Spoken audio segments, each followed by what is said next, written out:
আমার বাড়ি খুলনা। প্রিয় বন্ধুগণ, আমি আমার জীবনের গল্পটা শুরু করার শুরুতেই আপনাদেরকে আমার পরিবারের ব্যাপারে জানিয়ে রাখি। আমার পরিবারে আমি আছি, আমার বাবা আছে, মা আছে, এছাড়া আছে আমার ছোট ৩ টা বোন। আমরা টোটাল ৩ বোন ১ ভাই। আমাদের পরিবারটা খুলনারই একটা নিম্ন মধ্যবিত্ত পরিবার। আমার বাবা পেশায় একজন ছোটখাটো ব্যবসায়িক। মানে আমাদের গ্রামেরই যে ছোট্ট বাজারটা আছে, ওই বাজারে আমার বাবার একটা ছোটখাটো মুদির দোকান আছে। ওই দোকান দিয়ে আমাদের সংসারটা চলে। ছোটবেলায় কিন্তু একটা সময় আমরা প্রচুর পরিমাণ ধনী ছিলাম। মানে আমরা আমাদের অত্র এলাকাতে সবচেয়ে বেশি টাকা-পয়সার মালিক ছিলাম। আজ যে বাজারে আমার বাবার খুব ছোট একটা মুদি দোকান, একটা সময় ওই বাজারেই ছিল আমার আব্বার বিশাল একটা মুদি দোকান। ওই মুদি দোকানটা আমার বাবার হাতছাড়া হয়ে যায়। ঘটনাটা ছিল এরকম যে, আমরা যখন খুব ছোট তখন আমার একটা পুপি ছিল। আর আমার পুপিটা প্রচুর পরিমাণ দুষ্ট ছিল। যথেষ্ট রকমের চঞ্চল স্বভাবের একটা মেয়ে ছিল। আমার বাবার দোকানে একটা লোক হচ্ছে রাজশাহীর চাকরি করতো। উনার বাড়ি ছিল রাজশাহীতে। আমার বাবার দোকানে কর্মচারী হিসেবে থাকতো এবং আমাদের বাসায় থাকতো। ওভাবে থাকতে, থাকতে ওই লোকটার একটা সময় আমার পুপির সাথে সম্পর্ক হয়। সম্পর্ক হওয়ার পরে আমার পুপিকে এই লোকটা অনেক ভালোবাসে এবং আমার পুপিও যথারীতি ওই লোকটাকে প্রচুর পরিমাণ ভালোবাসে। দুজনের মাঝে এরকম একটা মিষ্টি প্রেমের সম্পর্ক হওয়ার পর একটা সময় ওই লোকটা আমার পুপিকে নিয়ে পালিয়ে যায়। এবং পালিয়ে যাওয়ার সময় আমার আব্বার দোকানে যত রকমের টাকা-পয়সা ছিল, সমস্ত টাকা-পয়সাগুলো নিয়ে ওই লোকটা চলে যায়। আমার আব্বার একটা স্বভাব ছিল, স্বভাবটা ছিল এরকম যে আব্বা অলওয়েজ মানে দোকানের যে পুঁজিটা ছিল, সমস্ত টাকাগুলো আব্বা সবসময় ড্রয়ারে রাখতো। মানে আব্বার ক্যাশের মধ্যে ৩ টা ড্রয়ার ছিল। ১ম ড্রয়ারে আব্বা বেচা-কিনা করার পরে যে টাকাটা থাকতো, মানে লাইক হচ্ছে মানুষকে দিতে হবে, আনতে হবে, ওই টাকা-পয়সা মানে যা বিক্রি করতো, ওই টাকাগুলো ১ম ড্রয়ারে রাখতো। এবং তার পরের ড্রয়ারে হচ্ছে বাবার কত টাকা কোম্পানিকে দিতে হবে, কোম্পানির টাকা রাখতো। এবং থার্ড যে ড্রয়ারটা ছিল, ওই ড্রয়ারে আব্বা বেচা-কিনা করার পর যেটা আবার প্রফিট হতো, বছরের পর বছর আব্বা ওই টাকাটা ওখানেই রাখতো। শুধুমাত্র কোনো প্রয়োজন ছাড়া আব্বা ওই ড্রয়ারটা খুলতো না। এবং ওই টাকাটাই শুধুমাত্র ওই আমার এখন বর্তমানে যিনি ফুপা আছে উনি জানতো।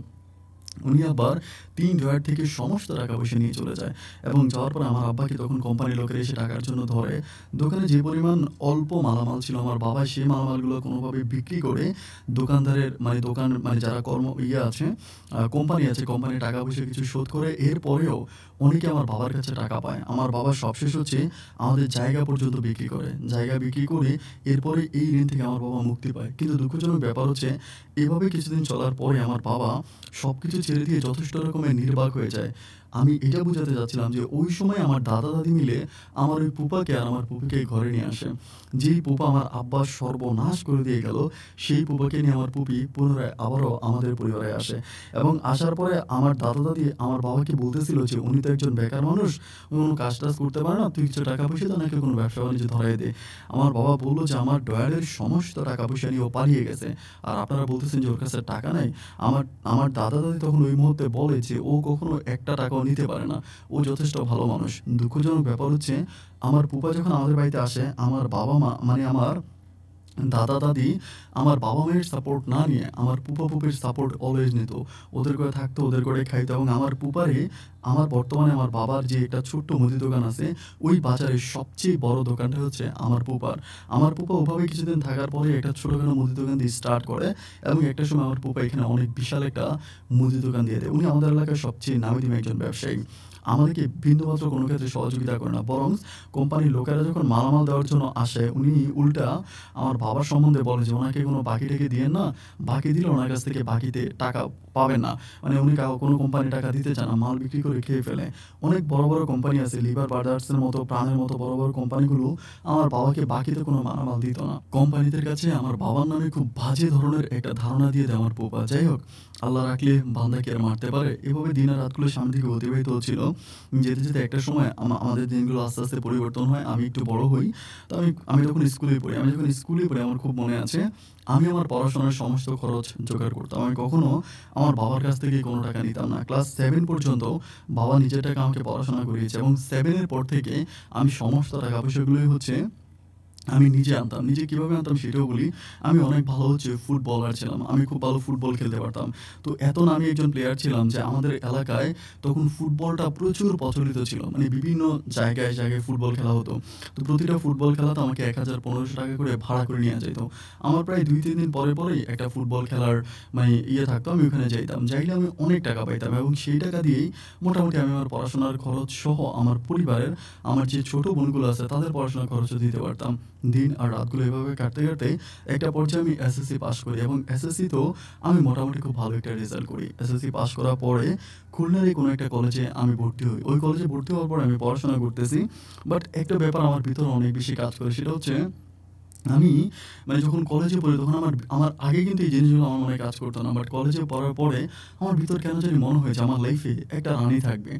যে রানীটা আমাকে অনেক ভালোবাসবে, যে কিনা দেখতে অনেক সুন্দর হবে, যার মুখের দিকে তাকালে হাজারো ছেলে হচট খেয়ে পড়ে পা ভেঙে ফেলবে। খুব রূপসী একটা মেয়েকে আমি ভালোবাসবো। এরকম একটা স্বপ্ন আমার মনে আমি লালন করে যাচ্ছি। কিন্তু দুঃখজনক বলবো না, অবাক করা ব্যাপার হচ্ছে আমাদের কলেজের কোনো মেয়েকে আমার ভালো লাগে না।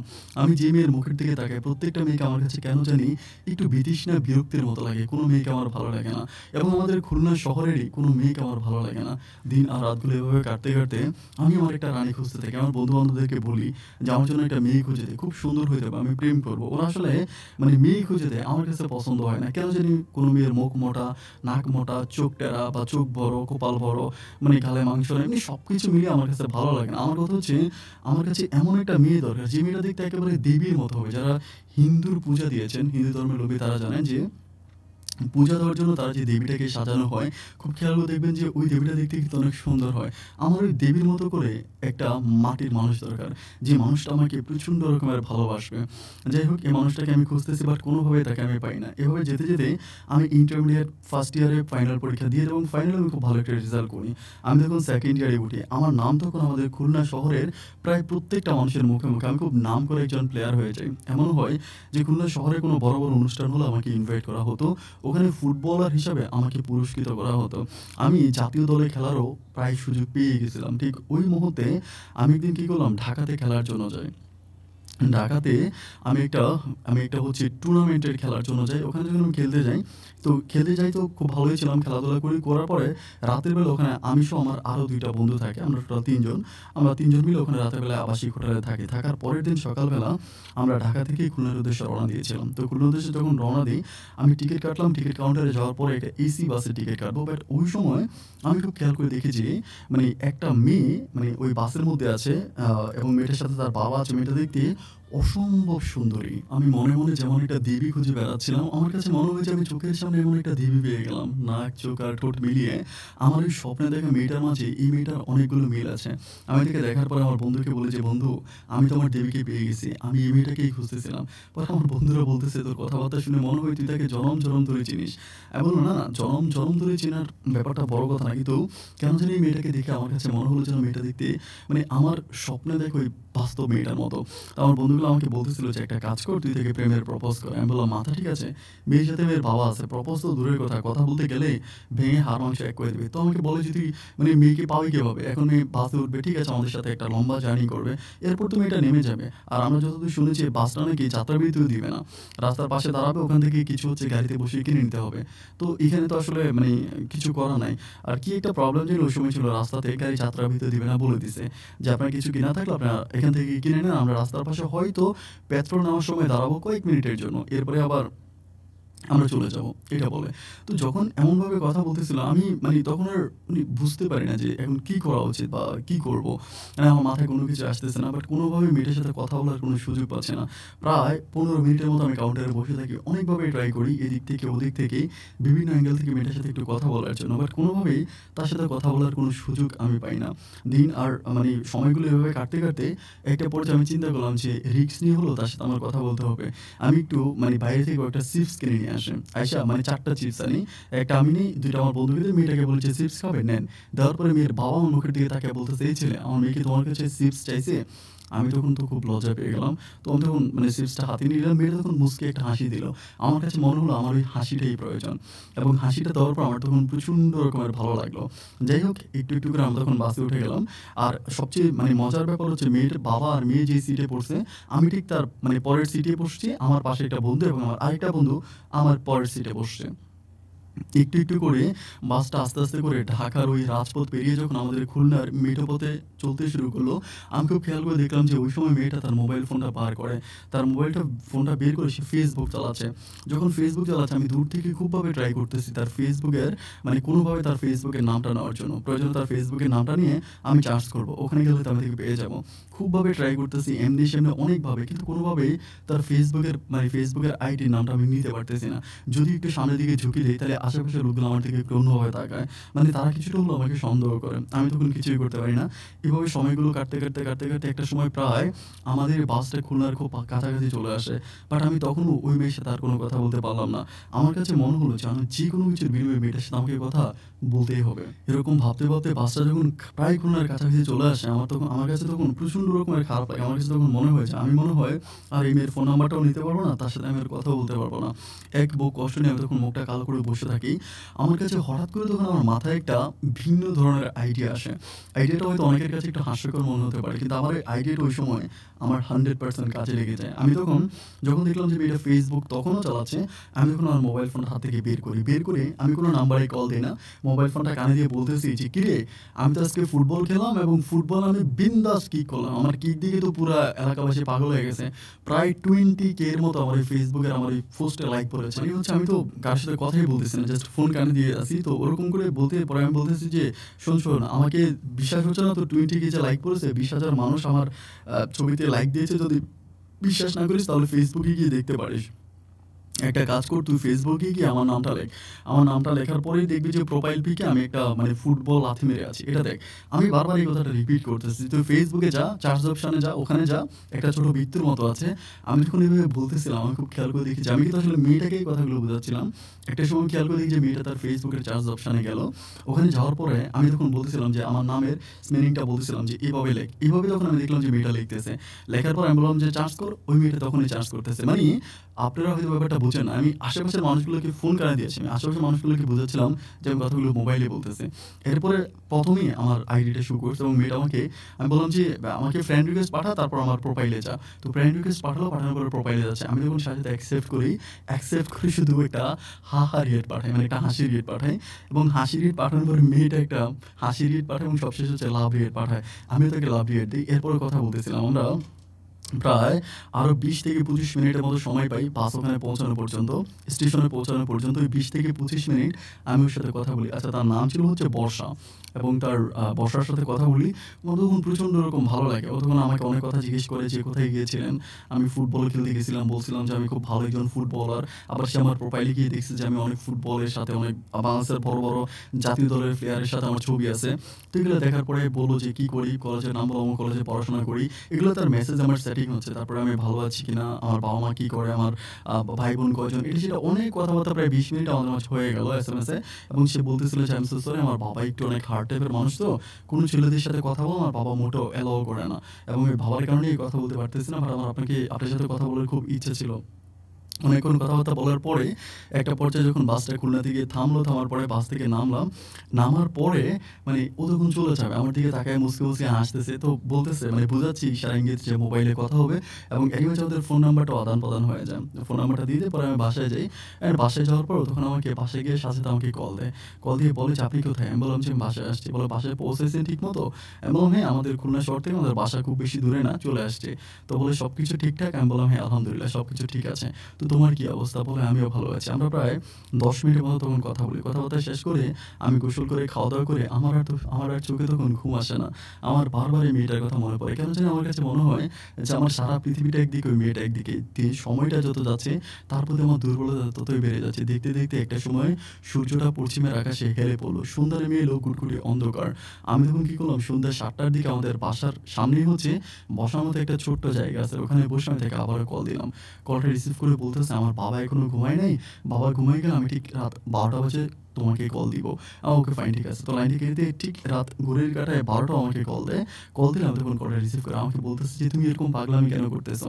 তাজ্জব ব্যাপার হচ্ছে আমাদের মাঝে যে কয়েক ঘন্টার মাঝে তুমি চলে আসবে এটা আমি বুঝতেই পারি নাই। আমি তাকে তুমি করে সম্বোধন করি এবং সেও আমাকে সেম তুমি করেই সম্বোধন করে। এভাবে কথা বলতে, বলতে আমরা প্রায় রাত ২টো পর্যন্ত ফোনে কথা বলি। রাত ২টার পরে আমাদের এই ভালোবাসাটা এতটা গভীর পর্যায়ে পৌঁছে যায় কিন্তু এখন পর্যন্ত আমি তাকে ভালোবাসি বলি নাই, সেও আমাকে ভালোবাসি বলে নাই।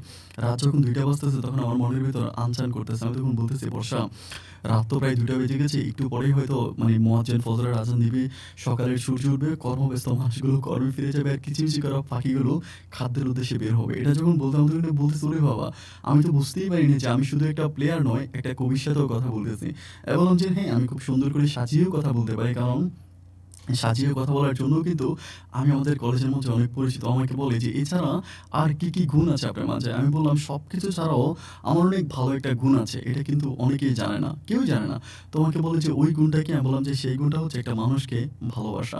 মানে একটা মানুষকে ভালোবাসতে পারা। আমি কিন্তু আমার অন্তঃস্থল থেকে একটা মানুষকে ভালোবাসতে পারবো এবং আমার কাছে মনে হয় আমি আমার বউকে যত পরিমাণে সম্মান, শ্রদ্ধা করতে পারবো, এইটা অন্য কোনো ছেলে কখনোই পারবে না। আমি রোজ বিকালে অফিস থেকে আসার সময় আমার বউয়ের জন্য ৳১০ দিয়ে একটা টসটসা তাজা গোলাপ ফুল কিনে নিয়ে আসবো এবং আমার বউ যখন দরজা খুলবে সাথে, সাথে আমার বউয়ের খোঁপার মধ্যে আমি চুলের মধ্যে আমি ওই ফুলটা গুঁজে দেবো। আমার মতো রোমান্টিক এই সমাজের কোনো ছেলে হতেই পারবে না।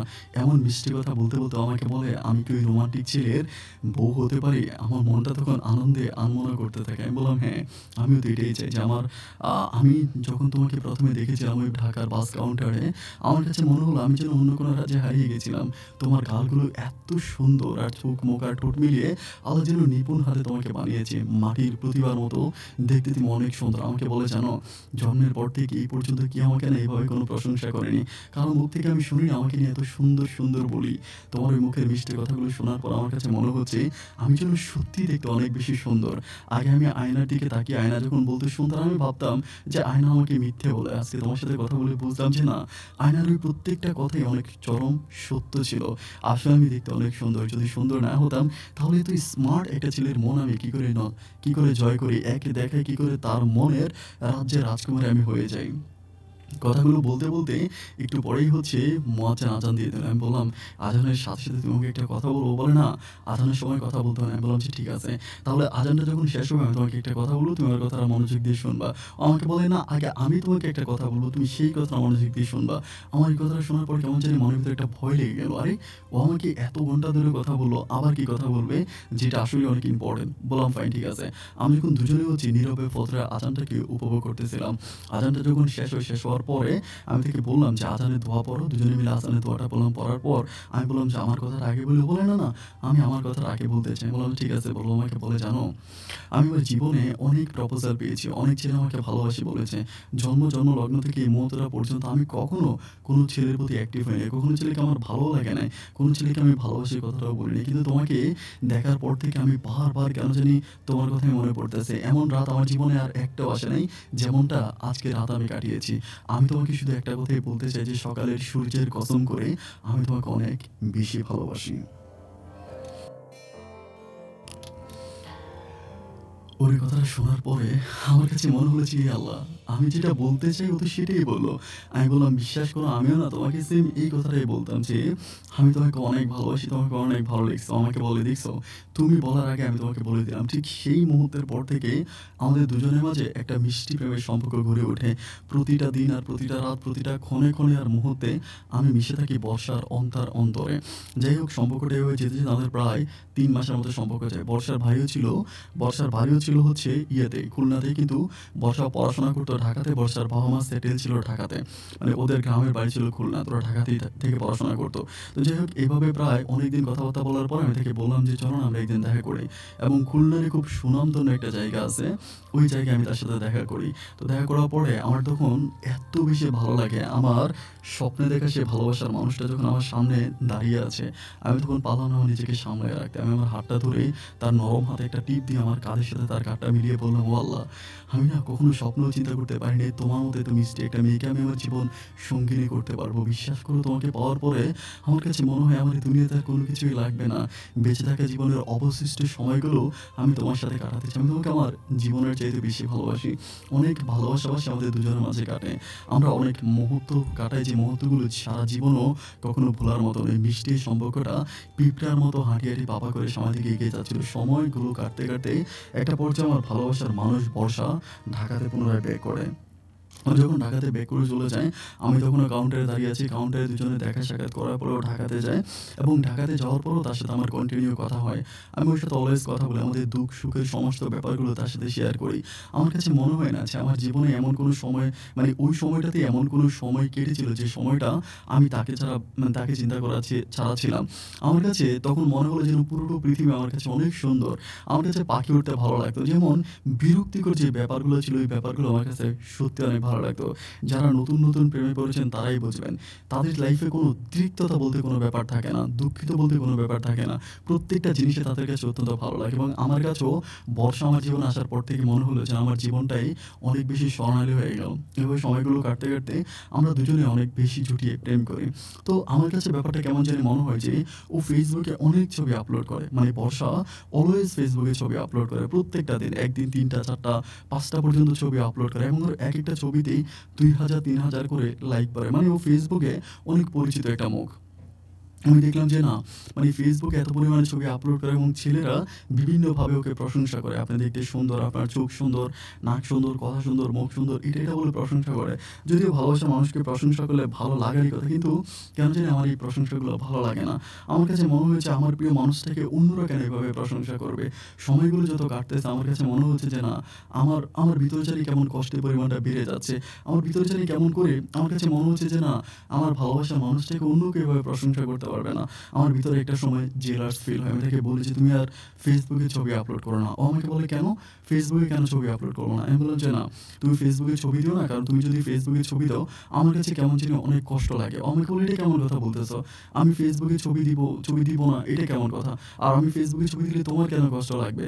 আমি বললাম যে অনেক ছেলে তোমাকে লাভ রিয়েক্ট দেয়, অনেকে তোমাকে মানে পছন্দ করে, প্রপোজ করে, এই ব্যাপারগুলো আমার কাছে ভালো লাগে না। ও আমাকে বলে, প্রপোজ করতেই পারে, তুমি কত লাকি একটা ছেলে জানো, যে ছেলেকে লাখো, মানে যে মেয়েকে লাখো ছেলেরা প্রপোজ করে, তুমি এমন একটা মেয়েকে তোমার লাইফ পার্টনার হিসেবে পাইছো।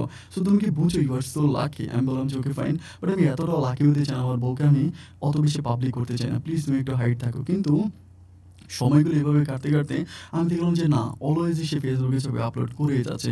এভাবে যেতে যেতে আমি দেখলাম যে সজীব নামের একটা আইডি থেকে তার একটা ছবির নিচে কমেন্ট করা হয়েছিল, বউ তুমি দেখতে অনেক সুন্দর। ও রিপ্লাই করেছিল যে স্বামী এরকম করে বলো না। ছেলেটা আবার রিপ্লাই করো, ওগো বউ তুমি কেন এত মিষ্টি, বলো না। মানে মানে ছেলেটা রিপ্লাই করো, তখন মেয়েটা তখন বলতেছিল, পাবলিক প্লেসে এমন কথা বলতে হয় না শোনা। এই লেখাগুলো ওর ছবির নিচে কিন্তু কমেন্ট পড়তো, ৭০০-৮০০ করে কমেন্ট পড়তো। তো ওই কমেন্টের ভিতরে আমি যখন এই লেখাটা পাওয়ার পরে আমার ভিতরে তখন প্রচণ্ড রকমের কষ্ট হয়। আমি তখন মানে কেমন যেন আমার ভিতরে অনেক সন্দেহ লাগে। আমি আমার বন্ধুদের সাথে শেয়ার করলে আমার বন্ধুরা বলে, ফ্রেন্ড হতে পারে না, হয়তো কোনো একটা ভালো ফ্রেন্ডশিপ এরকম বলতেই পারে। আমি বললাম যে না, এটা কোনো ভালো ফ্রেন্ড হতে পারে না, একটা ফ্রেন্ড কখনো ওরকম করে বলতে পারে না। এটার মাঝে আমার অনেক বেশি সন্দেহ ঢুকে যায়। সন্দেহের মাত্রাটা বাড়তে বাড়তে এরকম হয়ে যায় যে আমি কোনোভাবে আর নিজেকে ঠিক রাখতে পারতেছি না। মানে আমার কাছে মনে হয়েছে ও আমায় ছাড়া অন্য কারোর সাথে রিলেশন করে। আমার ভিতরে তখন প্রচণ্ড রকমের সন্দেহ ঢুকে। আবার সন্দেহ ঢুকার আরও কারণ আছে, ও আমাকে বলে যে, ওকে বাবু গুড নাইট, আমি ঘুমিয়ে যাচ্ছি, মানে আমার খুব প্রচণ্ড রকমের মাথা ব্যথা করতেছে, আমি আর মানে অনলাইনে থাকবো, আমি ঘুমিয়ে যাবো। এটা বলে ও আমাকে বিদায় করে দেয়। তো আমি তো আসলে অন্য কাজ করি, আমিও নিজে ঘুমিয়ে যাই। অনেক সময় ঘুম থেকে ওঠার পর আমি তাকে অনলাইনে দেখি। শুধু অনলাইনে দেখে বললে ভুল হবে, কল দিয়ে অ্যানাদার কল দেখি। তো একদিন যখন আমি এরকম দেখলাম, আমি তাকে বললাম যে তুমি আমাকে বললা তোমার মাথা ব্যথা করতেছে, তুমি ঘুমিয়ে যাবা, কিন্তু আমি তোকে কল দিয়ে দেখলাম অ্যানাদার কল, কারণটা কি? ও আমাকে বলে, আমার তো ঘুমিয়ে আসছিল, একটু ঘুমাইলাম, তারপর ঘুমটা ভাঙলো, একটা কল আসলো, একটা মেয়ে বান্ধবীর সাথে কথা বলতেছিলাম। কিন্তু আমার কাছে ব্যাপারটা এরকমই সন্দেহ লাগতেছে, একটা মেয়ে বান্ধবীর সাথে কথা বললে কতক্ষণ কথা বলতে পারে? হয় ২ মিনিট, ৩ মিনিট, ৫ মিনিট কিংবা ১০ মিনিট। বাট আমি দেখতে পাই যে ওর মানে কল ওয়েটিং থাকে ১ ঘন্টা, ১.৫ ঘন্টা। So ১ hour, 1 and half an hours যখন ও কথা বলে, তখন তো বুঝেই যায় যে সে স্পেশাল কারোর সাথে কথা বলে। সন্দেহের মাত্রা যখন এইভাবে বেড়ে যায়, আমি তখন আর পড়াশোনা করতে পারি না, আমি খেতে পারি না, ঘুমাইতে পারি না। সবকিছু মিলিয়ে আমার জীবনটা তখন প্রচুর রকম ডিপ্রেশনে চলে যায়। আমি এই ডিপ্রেশন থেকে কোনোভাবেই বের হইতে পারি না। আমি তখন চিন্তা করতেছি আমাকে কিছু একটা করতে হবে। যেভাবেই হোক আমাকে এটা থেকে বের হইতে হবে। আমি তখন কি করলাম, আমার একটা বন্ধু আছে, ও আবার ফেসবুকে অনেক ভালো বোঝে। ওরে বললাম, বন্ধু আমি আমার গার্লফ্রেন্ডের নাম্বারটা মানে আমার গার্লফ্রেন্ডের ফেসবুক অ্যাকাউন্টটা হ্যাক করব। আমাকে বলে, এটা করা কি ঠিক হবে? সন্দেহটা আরও বেড়ে যাবে না? আমি বললাম যে ভাললে বারুক বা হোক, আমি অ্যাকাউন্ট হ্যাক করব, হ্যাক করে আমি হচ্ছে এইটা আমিও দেখবো যে ও আসলে কার সাথে কথা বলে। আমার বন্ধু বলতেছিল যে এটা করলে তোর রিলেশনটা ব্রেকআপ হয়ে যাবে। আমি বলি, না না, ব্রেকআপ হোক বা যাই হোক আমি ওকে ছাড়া থাকতে পারবো না, বা আমি ব্রেকআপ করবো না, প্লিজ তুই এটা একটু ট্রাই কর যে কোনোভাবেই আমি এটার একটা সুরাহা চাই। ও আমাকে বলতেছে, ঠিক আছে তুই যেহেতু এরকম করেই বলতেছিস আমি ব্যাপারটা দেখবো। এরপরে ও একটা ছেলের সাথে কথা বলে ওদের এলাকারই। ওই ছেলেটা 10,000 টাকা চায়। আমি যে 10,000 টাকা লাগবে, 10,000 টাকা দিলে ও কাজটা করতে পারবে। আমার কাছে তখন আসলে 10,000 টাকার মতো ছিল না, 6,000 টাকা ছিল। 4,000 টাকার দরকার। আমি খুবই কষ্ট করে একটা কথা বলি। আমি আমার মানে ছোট্ট যে বোনটা আছে ওরে একটা ট্যাব কিনে দিছিলাম। ওই সময় একটা চায়না ট্যাব কিনে দিছিলাম প্রায় 7,000 টাকা দিয়ে। তো চায়না ট্যাবটা আমি ওরে কিনে দিছিলাম। আমার ওই বোনটা আবার মানে গেমস খেলতে অনেক পছন্দ করতো, ভিডিও-টিডিও দেখতো। ছোট বোন তো। আমি কি করি, বাধ্য হয়ে আমার এই ছোট বোনের ট্যাবটা আমি ঘর থেকে চুরি করি, যেটা আমিই কিনে দেই। ওই ট্যাবটা চুরি করে আমি ওই ট্যাবটা বিক্রি করি। 4,000 টাকা বিক্রি করে আমার 6,000 টাকা মিলিয়ে 10,000 টাকা আমি তখন দিই। দেওয়ার পরে আমি ওর ফেসবুক অ্যাকাউন্টটা হ্যাক করি। কিন্তু সবচেয়ে দুঃখজনক ব্যাপার হচ্ছে ওর ফেসবুক অ্যাকাউন্টটা হ্যাক করার পরে আমি যেটা দেখতে পাই, এটা দেখার পরে আমি নিজেকে আর ঠিক রাখতে পারলাম না। আমি দেখলাম প্রায় 15টা ছেলের সাথে ও রিলেশন করে। এরই মাঝে বিভিন্ন ছেলে হচ্ছে দেশের বাইরে থাকে। দেশের বাইরে অনেক ছেলে থাকে এবং দেশের ভিতরে অনেক ছেলে, এবং তাদের সাথে ওর ফেসবুকের সেটিংগুলো এরকম যে প্রত্যেকজনে তার হাসব্যান্ড। প্রত্যেকটা ছেলেকে ও বউ মানে জামাই বলে ডাকে, এবং ওই ছেলেগুলো তাকে বউ বলে ডাকে। এবং প্রবাসী যে ছেলেগুলো আছে ওই ছেলেগুলোর একেকটার কাছ থেকে আমি কল লিস্টে দিয়ে দেখলাম লক্ষ লক্ষ টাকাও নিয়ে নিতেছে। এবং এই জিনিসগুলো দেখার পরে আমি তখন আর নিজেকে ঠিক রাখতে পারলাম না। আমার কাছে মনে হলো যে মেয়েটা একটা বাটপার, চরম রকমের বাটপার হতে পারে। এতগুলো ছেলের সাথে একটা মেয়ে কীভাবে কন্টিনিউ রিলেশন করে? আর ও যে বলে ঢাকাতে ওদের অবস্থা খুব ভালো, এটা সেটা, কিন্তু আমার কাছে এই ব্যাপারটা মনে হয় না। কারণ ঢাকাতে যদি ওদের অবস্থা ভালোই হবে, তাহলে একটা মেয়ে কীভাবে বিদেশি ছেলেদের কাছ থেকে টাকা আনে? আর ওই বিদেশি যে ছেলেগুলো আছে তারা কিন্তু সবাই ইউরোপ না, অনেকে আছে মিডল ইস্টে, দেখলাম কাতার, কুয়েত, ওমানের মতো দেশে। ওই দেশে থাকা ছেলেগুলোর কাছ থেকেও 5,000, 10,000, 15,000, 20,000, 1,00,000, 1.5 লাখ টাকা পর্যন্ত ও খেয়ে ফেলছে। আমার এই জিনিসগুলো দেখার পরে প্রচণ্ড রকম কষ্ট হয়। আমাকে এই ব্যাপারটা বুঝতে দেয় না। আমি চিন্তা করি ওকে আমার ধরতে হবে একদম প্রথম থেকে। আমি ওর শুরুতে হচ্ছে ওর এলাকা থেকে খোঁজ খবর নেই। ও যে বলেছিল ঢাকাতে ওর বাবা খুব ভালো একটা গভর্নমেন্ট জব করে, ওদের পারিবারিক অবস্থা অনেক ভালো। এই ব্যাপারটা আমার কাছে মিথ্যে মনে হলো। আমি তখন ওদের এলাকাতে খবর নিতে যাই। ওদের এলাকাতে খবর নিতে গিয়ে আমি জানতে পারি যে ও আসলে যে কথাগুলো বলেছিল সম্পূর্ণ কথাগুলোই সত্য ছিল। আসলেই ওর বাবা ঢাকায় একটা ভালো একটা মানে একটা সরকারি চাকরি করে এবং খুব ভালো টাকা বেতন পায় ঢাকাতে। মোটামুটি ওদের অবস্থান অনেক ভালো, গ্রামে অনেক জায়গায় সম্পত্তি আছে। ওই কথাগুলো সম্পূর্ণই সত্য ছিল। আমি তখন চিন্তা করলাম যে এরকম একটা মেয়ে, ফ্যামিলি ব্যাকগ্রাউন্ড এত ভালো, তার বাপের এত টাকা পয়সা আছে, সব কিছু মিলিয়ে তো এত ভালো একটা ফ্যামিলিতে বিলং করা মেয়েটা কীভাবে এত নষ্ট হয়ে যায়, বিভিন্ন ছেলেদের সাথে কথা বলে? আসলেই মূল কারণটা কি? আমি তখন মূল কারণটার পিছনে দৌড়াতে থাকি। এভাবে দৌড়াতে দৌড়াতে একটা পর্যায়ে আমি বুঝতে পারছি এটাই তার নেশার, এটাই তার চরিত্র, ও এটা ছাড়া থাকতে পারবে না। তখন আমার বন্ধুগুলো আমাকে বোঝায় যে একটা কাজ কর, যে মেয়েটার ব্যাকগ্রাউন্ড এত খারাপ, যে মেয়েটার কালচার এত খারাপ, এই মেয়েটার সাথে জড়িয়ে তুই তোর জীবনটাকে নষ্ট করিস না, তুই মেয়েটাকে ভুলে যা। আমি বললাম, আমার জীবন থাকতে আমি কখনো তাকে ভুলতে পারবো না। আমি আমার দেহের ও আমার দেহের আত্মার আত্মীয়, আমি আমার অন্তঃস্থল থেকে ওকে ভালোবাসি।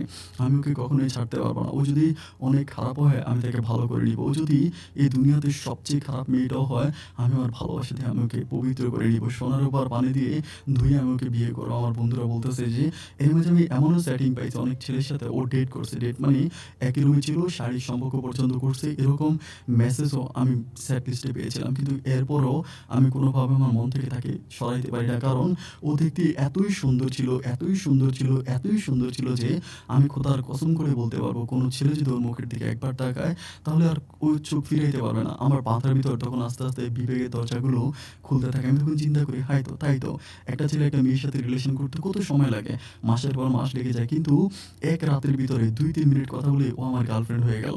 আমাকে তুমি করে সম্বোধন করতে শুরু করলো, ও আমাকে দেখে আত্মীয় বানায় ফেললো, এতটা ক্লোজ হয়ে গেল। তার মানে মেয়েটা প্রেম ভালোবাসা নিয়ে অনেক এক্সপার্ট। যদি এক্সপার্ট না হবে মাত্র কয়েক ঘন্টার ভিতরে কীভাবে আমাদের রিলেশনটা এতটা গভীর হয়ে গেল? আমি না হয় ওকে পছন্দ করেছি, কিন্তু ও আমাকে কীভাবে এরকম এক দেখায় পছন্দ করে ফেললো? ওর কথাটা ছিল এরকম যে ও যাকে পায় তার সাথেই সম্পর্ক করে। ওর আবার ভালো-মন্দ বাছার কোনো টাইম নেই। ও যেটাকে পায় ওটার সাথে সম্পর্ক করে। কিছু সুযোগ সুবিধা নেয় ঘোরাফেরা করে সময়ের জন্য মজা নেই এতটুকুই। আমি তখন মনে, মনে ভাবি, হায় আল্লাহ! আমার কপালটা এতটাই খারাপ হয়ে গেল। আমি কিন্তু নিম্ন মধ্যবিত্ত পরিবারের একজন সন্তান। এরপরে নিজের ভিতরে এই জিনিসগুলো লাগতে, লাগতে খুবই খারাপ লাগতে শুরু করলো। বন্ধু-বান্ধবগুলোকে বুঝাই, অনেকে আমাকে এটা সেটা সবাই আমাকে একটা কথাই বলে যে, "মেয়েটাকে ছেড়ে দে, ছেড়ে দে, ছেড়ে দে।" কিন্তু এরই মাঝে আমার একটা বন্ধু আছে কাউসার। ও আবার আগে হচ্ছে সৌদি আরবে ছিল। সৌদি আরব থেকে আসছে। মানে ২ বছর সৌদি আরবে ছিল, মায়ের খেয়ে চলে আসছে। তখন কাউসার আমাকে একটা আইডিয়া দেয়। আমাকে বলল, "বন্ধু, আমার মাথায় একটা আইডিয়া আসছে। আইডিয়াটা আমার কাছে মনে হয় ভালো হবে। তুই যেহেতু মেয়েটাকে ছাড়া বাঁচবিই না, মানে মেয়েটাকে তুই এতই ভালোবাসিস, মেয়েটা খারাপ হলেও তুই তাকে বিয়ে করবি। তাহলে আমি একটা ব্যাপার বলতে পারি।" ও আচ্ছা, এর মাঝে কিন্তু আমি কিন্তু বর্ষাকে একটা বারের জন্য বলি নাই যে আমি ওর এগুলো ধরতে পারছি বা কথাবার্তার মাঝে আমি ওকে কোনো কিছুই বুঝতে দেই না। আমি ওর সাথে এমন ন্যাচারালি কথা বলি, ও আসলে বুঝতেই পারে না যে আমার ভিতরে এত ক্ষোভ লুকিয়ে আছে। আমি কোনো কিছুই তাকে বুঝতে দেই না। এভাবে কথা বলতে, বলতে কাউসারের কথা মতো আমি তখন কাউসার আমাকে বুদ্ধি দেয় যে, "তুই একটা কাজ কর, মেয়েটাকে কোনোভাবে খুলনাতে নিয়ে আয়। একটা বারের জন্য খুলনা এসে যদি তুই তার সাথে দেখা করিস, তাহলে ও যখন খুলনাতে আসবে, খুলনাতে আসলে আমরা সবাই ওকে আটকায় ফেলবো। মানে আমরা তোকে আর ওকে একসাথে আটকাবো, আটকায় বলবো যে তোরা খারাপ কাজ করছিস। খারাপ কাজের কথা বলে আমরা তখন কাজী আনবো। কাজী এনে আমরা বিয়ে পড়ায় দিব শক্ত করে। আর একবার যখন শক্ত করে বিয়ে পড়ায় মেয়ের বাবা-মাকে ডাকবো, তখন আর মেয়ে কোনোদিনই সরতে পারবে না।" আমার ওই বন্ধু কাউসারের আইডিয়াটা তখন আমার কাছে বেস্ট মনে হয়। আমি চিন্তা করলাম এটাই সবচেয়ে ভালো ভালো পন্থা ওকে পাওয়ার মতো। আমি তখন বললাম, "বন্ধু, প্লিজ এই কাজটা তুই কর।" এরপরে আমার বন্ধু সব আয়োজন-টায়োজন ঠিক করলো, ছেলেদের সাথে কথা বলল। আমি ওকে বলতেছি যে, "তুমি আসো, খুলনাতে আসো, আমি তোর সাথে দেখা করব।" প্রায় ২-৩ দিনের মতো আমি ওকে অলওয়েজ বলি, বাট ও খুলনাতে আসে না। ও আমাকে বলে, "দেখা যদি করতে হয় তুমি ঢাকাতে এসে দেখা করো। ও খুলনায় আসবে না।" কিন্তু আমার বন্ধুরা বলতেছে, "ঢাকাতে এই কাজটা করা যাবে না। ঢাকাতে এটা করলে অনেক রিস্ক হয়ে যাবে। কারণ ঢাকা হচ্ছে ১২ কুতুবের জায়গা। ওইখানে পারবো না। কিন্তু খুলনা হলে আমরা এই কাজটা খুব সহজেই করতে পারবো। তুই যেভাবে হোক মেয়েটাকে কষ্ট করে হলেও খুলনাতে আনার ব্যবস্থা কর।" সময়গুলো কাটতেছে কিন্তু কোনোভাবে আমি তাকে খুলনাতে আনতে পারতেছি না। যাক, আল্লাহ, আল্লাহ করার পরে একটা সময় হঠাৎ করে তার দাদি অনেক অসুস্থ হয়ে যায়। তার দাদিকে হসপিটালে নিয়ে আসে। যখন হসপিটালে নিয়ে আসে তখন আমি বললাম, আমার বন্ধুকে বললাম যে, "বন্ধু, ও এবার খুলনাতে আসবে।" হ্যাঁ, ঠিক। তার ১ দিন পরে ও খুলনাতে আসে এবং ওর দাদিকে দেখার জন্য ও হসপিটালে যায়। আমি তখন তাকে বলি, "বাবু, হসপিটাল থেকে তুমি একটা বার আমার জন্য দেখা করতে আসো।" আমাকে বলে, "না, আমি দেখা করতে পারবো না।"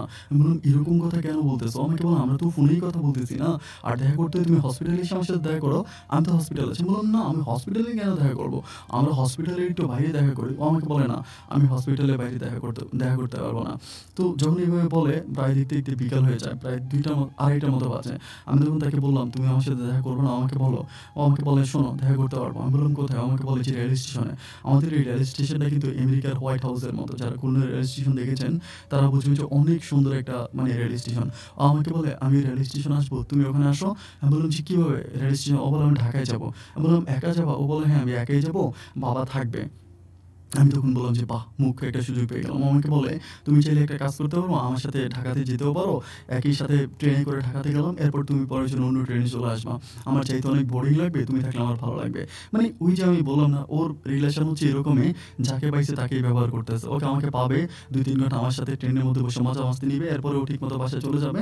আমি আমার মতো করে আবার একা, একা চলে আসবো। মানে ওর নিজের স্বার্থটা অনেক ভালোই বোঝে। আমি তখন বললাম যে, "আচ্ছা, ঠিক আছে, ফাইন। আমি তোমার সাথে রেল স্টেশনে দেখা করব।" আমি তখন কাউসার সহ আমার যে বন্ধুগুলো ছিল সবাইকে বলে দিলাম যে, "গেট রেডি। আমাদের আমাদের হচ্ছে ক্লায়েন্ট চলে আসছে। আমরা এখনই অপারেশনে নেমে যাবো।" এরপর আমার বন্ধু আরো ৮-১০ জনকে সবাইকে নিয়ে রেডি করলো। অ্যান্ড একটু, একটু করে দেখি যে সাদা একটা ড্রেস পরে সাদা হোয়াইট হাউসের মতো খুলনার ওই রেল স্টেশনে আমার ভালোবাসার মানুষ বর্ষা আসলো। আসার পরে আমি ওকে দেখে তো এক দেখায় পুরো ফিদা হয়ে গেলাম। আমি বললাম, মনে, মনে বলতেছিলাম যে, "আজকে তোকে আমি বউ বানায়েই ছাড়বো।" এরপরে আমি ওর সাথে এখানে বসে আছি কাউন্টারে। কাউন্টারে বসে আছি, বাট ও কাউন্টার থেকে বের হয় না। আমি বললাম যে, "কাউন্টারে বসে আছো? তুমি জানো এই রেল স্টেশনটা অনেক সুন্দর। এটা আমেরিকার হোয়াইট হাউসের মতো।" ও বলে, "আমাদের রেল স্টেশন আমি জানবো না?" আমি বললাম, "চলো না, আমরা রেল স্টেশনে একটু ঘুরে আসি। এদিক সেদিক চারদিক থেকে ঘুরি।" ও আমাকে বলে, "রেল স্টেশনে ঘোরার কি আছে?" আমি বললাম, "চলো না বাবু, একটু ঘুরি, অন্তত রেল স্টেশনটা একটু দেখি, আমাদের ভালো লাগবে।" যখন খুবভাবে রিকোয়েস্ট করি, ও তখন বলে, "আচ্ছা, ঠিক আছে, চলো।" এরপরে ও আমার সাথে বের হওয়ার পরে আমি তখন রেল স্টেশন ঘুরতে, ঘুরতে, আমরা খুলনা রেল স্টেশনে যারা গিয়েছেন তারা জানবেন, সামনের বাম দিকে একটা ছোট্ট স্পেস আছে। ওইখানে মানুষ হাঁটাহাঁটি করার মতো একটু ছোট্ট বাগানের মতো আছে। আমি বললাম, "দেখো না, দেখো না, ওইদিকে কত সুন্দর কয়েকটা গাছ আছে। আমরা ওইখানে গিয়ে একটু বসি।" এটা বলে আমি তার হাতটা ধরে যখন ওখানে গেলাম, আমি তখন দেখলাম যে আমার বন্ধুগুলো সেই মুহূর্তে অনেক রেডি আছে। আমি জাস্ট তার হাতটা ধরে ওখানে হাঁটতেছি, ঠাস করে আমার একটা বন্ধু আমার সামনে চলে আসলো। যার নাম হচ্ছে কাউসার, যে আমাকে মূল প্ল্যানিংটা বলেছিল। কাউসার এসে বলতেছে, "এক্সকিউজ মি, আপনাদের সম্পর্ক কি?" যখন এটা বলল, আমি তখন বললাম যে, "আমাদের সম্পর্ক কি মানে আমরা আমরা আমরা আমরা পরে বলছে আমরা করতেছেন কেন? আমি বললাম যে ও আমার গার্লফ্রেন্ড, আমি ওর বয়ফ্রেন্ড। পরে বলে ও আচ্ছা, তো এখানে এরকম নষ্টামি করতেছেন কেন? আমি মানে বললাম যে নষ্টামি মানে? পরে আমি তো তোদেরকে আগেই শিখিয়ে দিছি। পরে দাম করে আমাকে ২-৩ টা থাপ্পড় দিয়ে আমার মোবাইল ফোনটা নিয়ে নেয়। নিয়ে বলতেছে এখানে লুচ্চামি করতেছেন, ব্যবস্থা করতেছি। আবার ওদের হাতে মানে আমরা একজন পুলিশ ভাইকেও সাথে রাখি। মানে যিনি হচ্ছে রেলওয়ের পুলিশ আরকি। উনি আমাদের সাথে সম্পর্ক ভালো। ওনারে ফোন দিলা, ওনারা ফোন দিল, ওরা দিল। দেওয়ার পর উনি আসলো। আসার পর উনি বলতেছে, ওনাকে বলছে যে ভাই এখানে ওই যে মানে ওরা আবার মানে এমনভাবে ব্যবস্থা করছে, নিচে পিছনে একটা বিছনা বিছায় রাখছিল। মানে বাগানের ভিতরে একটা বিছনা বিছাইছে, বিছনার উপরে কার্পেট দিয়ে আবার উপরে বালিশ দিছে। মানে বোঝাচ্ছিল যে আমরা এখানে খারাপ কোনো কাজ করেছি। এটা বোঝাচ্ছিল। আবার নিচে হচ্ছে দিয়ে রাখছে ওই যে টিস্যু অনেক কিছু দিয়ে রাখছে। মানে এটা দেখলে নরমালি বুঝে যাচ্ছে এখানে কোনো মানে খারাপ কাজ হইছে। তো ওই পুলিশটা আসার পর বলতেছে, "ভাই এই ঘটনা ঘটছে, এখন কি করা যায়?" তো পুলিশটা তো আগেই বলা আছে ওই পুলিশকে। তখন ওই পুলিশ বলতেছে যে, "ঠিক আছে, বিয়ে পড়ায় দাও।" ও তো তখন বলতেছে যে, "আরে আশ্চর্য! আমরা তো কিছুই করলাম না।" মানে ওকে কোনো কথা বলার সুযোগই দেয় না। ওকে কোনো কথা বললেই বকা দেয় এবং আমি তো কোনো কথা বলতেছি না, নীরবে সব সহ্য করতেছি। ও আমাকে বলে, "তুমি নীরব ভূমিকা পালন করতেছো কেন?" আমি বললাম যে, "কি করব? এরা এলাকার অনেক ক্যাডার, ওরা অনেক রংবাজ। ওদের বিরুদ্ধে যাওয়ার মতো কোনো কথা নেই।" প্রায় মুহূর্তের মধ্যে উকিল সাহেব চলে আসে হচ্ছে মানে একজন উকিল আসে, সাথে হচ্ছে আরেকজন কাজী আসে। কাজী আর উকিলকে নিয়ে ওরা তো আগেই সব রেডি করে রাখে। ও বলতেছে, "এগুলো কি হচ্ছে?" যেখানে ওরা যে আসরটা বানিয়েছিল, মানে যেটা বলেছিল যে, যেই বিছানার উপর আমরা খারাপ কাজ করেছি, ওই বিছানার উপর আমাদের দুজনকে নিয়ে যায়। নিয়ে গিয়ে ওইখানে ওকে আমাকে পাশাপাশি বসায় বলতেছে যে, "ঠিক আছে, আপনার এখন বিয়ে করেন।" আমি আমি তো বলতেছি যে, "এটা কেমন কথা হয়ে গেল ভাই? আপনি আমাদের পরিবারকে খবর দেন।" বলে, "পরিবারকে পরে খবর দেবো, আগে বিয়ে করা হবে।" তো ও তখন রাজি হওয়ার পরে ওরে আমার একটা বন্ধু মানে কাউসার একটা থাপ্পড় দেয়। ওইটা আমার কাছে খুব খারাপ লাগে। আমার কাছে মনে হয় যে জীবনে এই ১ম এই জিনিসটা আমার কাছে খুবই কষ্ট দিয়েছে আমাকে। কাউসার থাপ্পড় দিয়ে পরে ওকে বসায়। পরে থাপ্পড় খাওয়ার পর ও তখন একদম চুপ হয়ে যায়, আর কোনো প্রতিবাদ করে না। ও কবুল বলা ছাড়াই ওকে কষ্ট করে মেরে একরকম ওকে স্টাম্প মানে ইয়েতে কাবিননামায় সিগনেচার নেয়। আমিও তখন সিগনেচার দেই। আমাদের তখন বিয়েটা হয়। বিয়েটা হয়ে এখানে আমাদেরকে রাখা হয় এবং ওর বাবাকে খবর দেওয়া হয়। ওর বাবার ফোন নাম্বার নেয়, ওর বাবাকে খবর দেয়। আমার বাবাকেও খবর দেয়। আমার বাবাকে খবর দেয়, আমার বাবাও আসে এবং ওর বাবাও আসে। আসার পরে তখন এরা মানে রেলেরই হচ্ছে একটা রুমের ভিতরে আমার বন্ধুরই সবকিছু ঠিকঠাক করে রাখে। এক জায়গায় বসে। বসার পর ওর বাবা বলতেছে যে, "না, এটা হতেই পারে না। আমার মেয়েকে আমি খুব ভালো করে চিনি।" ওর বাবাকে জড়ায় ধরে বলতেছে, "বাবা, এটা আমি এরকম কিছুই করিনি। ওর সাথে ও আমার সাথে আমার ফ্রেন্ডলি সম্পর্ক। ও আমার বন্ধু। আমরা দুজনেই মানে অনেক ফ্রেন্ডশিপ। আমরা এখানে জাস্ট হচ্ছে ঘুরতে আসছি। আসার পর আমাকে ধরে এই কাজ করায় দিছে।" এখন যখন এটা বলছে তখন আমার বন্ধু কাউসার বলতেছে, "কাকা দাঁড়ান। আপনার মেয়ে এখন কি বলল?" আপনার মেয়ে এখন এই মুহূর্তে বলল যে কাউসার বলতেছে আরকি যে, "আপনার মেয়ে এখন এই মুহূর্তে বলল যে এটা তার ফ্রেন্ড এবং তারা দুজন হচ্ছে এখানে ঘুরতে আসছে। সেটা না?" আ আ ওর বাবা বলল যে, "হ্যাঁ, সেটাই তো বলছে।" ঠিক ওই মুহূর্তে কাউসার আমার মোবাইল ফোনটা কিন্তু আগেই কাউসার নিয়ে গেছে। নিয়ে গিয়ে কাউসার তখন ওর সাথে আমার মেসেজের চ্যাটিং গুলো ওর বাবাকে দেখাচ্ছে। "আপনার মেয়ে এইমাত্র বলল যে আপনার মেয়ে তার ফ্রেন্ড। এগুলো ফ্রেন্ডের সম্পর্ক?" আমার মাঝে ওরা অনেক খারাপ ছবিও দিয়েছে। আমি অনেক ছবি দিয়েছি। চুমার ছবি, তারপরে খুব বাজে ছবি আমাদের মাঝে মানে আদান-প্রদান হয়েছে। এগুলো দেখে পরে কাউসার বলতেছে, "কাকা এবার আপনিই বলেন যে আপনার মেয়ে কেমন দুধে ধোয়া তুলসী পাতা।" এটা দেখার পরে তখন আর বর্ষার বাবা আর কোনো কথা বলে না। বর্ষার বাবা তখন একেবারে চুপ করে আছে। তখন বলতেছে যে, "ঠিক আছে, যেহেতু মেয়ে এই কাজ করেই ফেলছে, তোমরা বিয়ে করায় দিছো, এখন কি হবে?" পরে বলে, "ঠিক আছে, এখন আপনি এটা পারিবারিকভাবে মেনে নেন। মেনে নিলে কোনো প্রবলেম নাই।" আমার বাবা তো একটু ঘাটতারামি করতেছে, ঘোরামি করতেছে, কারণ বাবা তো আর জানে না। বাবাকে তো আর মানে এগুলো বলা হয় নাই। পরে বাবা আমাকে বলছে যে, "তোর ছোট বোনগুলোর আজও বিয়ে হয় নাই। এগুলো এমন অবস্থা, তুই তাদের মাঝে কি করলি? কিভাবে এই কাজটা করলি?" আমি বললাম যে, "বাবা বুঝতে পারি নাই কিভাবে কি হয়ে গেল।" যাই হোক, এরপর ওর বাবা সম্পর্কটা মেনে নেয়। মেনে নেওয়ার পরে এখন ওর বাবা বলতেছে যে, "ঠিক আছে, যেহেতু মেয়েটা করেই ফেলছে, আর তো কিছু করার নাই।" আমার বাবার সাথে একটা ডেট ফিক্সড করে। ওই ডেটে পুনরায় আবার হচ্ছে খুলনারই কোনো একটা কমিউনিটি সেন্টারে আমার বিয়ে হবে। বাবা রাজি, মা রাজি, কিন্তু মেয়ে সেখানে রাজি নাই। ও বারবার বলতেছে, ওর বাবার কাছে গিয়ে বলছে, "বাবা, এটা আমাকে জোর করে করানো হইছে।" ও খুব পাগলামি করতেছে। পরে ওর বাবাই আমাকে ফোন দেয়। ফোন দিয়ে বলতেছে যে, "বাবা, তো আমার মেয়ে তো এরকম বলতেছে, কি করা যায়?" আমি তখন বলি, যেখানে মেয়ে রাজি হওয়ার কথা সেখানে মেয়ে হচ্ছে দ্বিমত পোষণ করতেছে। আমি বললাম যে, "ঠিক আছে, আপনি ওর কাছে মোবাইল ফোনটা দেন।" ওর কাছে দেওয়ার পর আমি বললাম, "বাবু, তুমি কি করছো না করছো এটা আমি জানি না। কিন্তু আমার বাবা বাড়িতে আসার পর থেকে আমার বাবা আত্মীয়স্বজন, পাড়া-প্রতিবেশী যারা আছে প্রত্যেকের কাছে বলে দিছে, সবার কাছে বলছে যে, "তুমি আমার বউ। আমার সাথে তোমার বিয়ে হয়ে গেছে। আর তুমি যদি একটাবার এটা নিয়ে অন্যরকম কোনো কিছু করো রে বউ, আমি দুনিয়ার কারো কাছে মুখ দেখাইতে পারবো না। আত্মহত্যা ছাড়া আমার কাছে আর কোনো রাস্তা খোলা থাকবে না। প্লিজ তুমি আমার জন্য এরকম কোনো কিছু করো না যেটা আমি সহ্য করতে পারবো না।" ও তখন বলে যে, "আমি কি করব? এটা কি কোনো কথা হইল?" আমি বললাম, "কেন? তুমি আমাকে ভালোবাসো নাই? আমাকে তুমি ভালোবাসো নাই, যদি ভালোবেসে মিলেমিশেই থাকো, তাহলে এই বিয়েতে তুমি দ্বিমত পোষণ কেন করতেছো? সবশেষ আমার এই ভালোবাসার মানুষ বর্ষা রাজি হয়। রাজি হওয়ার পরে তখন পারিবারিকভাবে একটা কমিউনিটি সেন্টারে আমাদের আবারও বিয়ের একটা জমকালো অনুষ্ঠান হয়। সেই অনুষ্ঠানে আমার বউটাকে অনেক সুন্দর করে সাজানো হয়। আমি জীবনেও চিন্তা করতে পারিনি এই বর্ষার মতো একটু সুন্দর একটা মেয়ে আমার বউ হবে। তখন যাই হোক সবকিছু কমপ্লিট হওয়ার পরে দেন বর্ষা আমাকে বলতেছে, "আমি তো পড়াশোনা করি ঢাকাতে, আমি এখানে কীভাবে থাকবো?" তা আমি তখন বললাম যে, "ঠিক আছে, তুমি যদি ঢাকাতে পড়াশোনা করি তুমি ঢাকাতেই থাকবা। মাঝে, মাঝে আসবা আমাদের বাড়িতে এসে ২-৩ দিন থাইকা যাবা তাহলেই তো হয়।" এভাবে আমাদের সম্পর্কটা সামনের দিকে যাচ্ছিল। বর্ষা মানে মাঝে, মাঝে আসতো, আসার পরে চলে যেত। কিন্তু ওই যে বর্ষা কিনা আমার একটা সন্দেহ ছিল যে ও ফেসবুকে কার সাথে কথা বলে সেটা আমাকে জানতে হবে। এটা জানার জন্য আমি তখন কী করি, মাঝে, মাঝে তার ফেসবুক অ্যাকাউন্ট চেক করি, এখানে সেখানে চেক করি। আর আরেকটা ব্যাপার হচ্ছে আমার সাথে বিয়ে হয়ে যাওয়ার পরও কিন্তু ও একদম ভালো হয়ে গেছে। কোনো ছেলের সাথে মেসেঞ্জারে কথা বলে না, কোনো ছেলের কাছে যায় না। অলওয়েজ আমার সাথে কথা বলে, আমার সাথেও থাকে। আর কোনো ছেলের সাথেও কথা বলে না।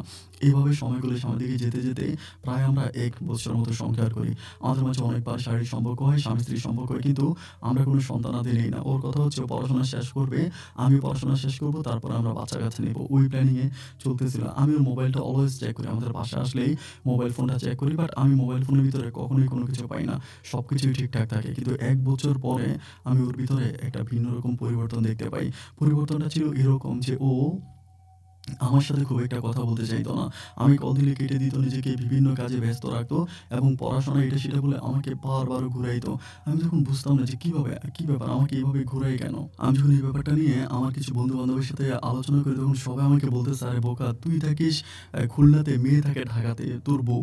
এখনো তোর বউ কই যায়, কই থাকে তুই তো কোনো কিছুই জানিস না। এটা কোনো সম্পর্ক হলো নাকি?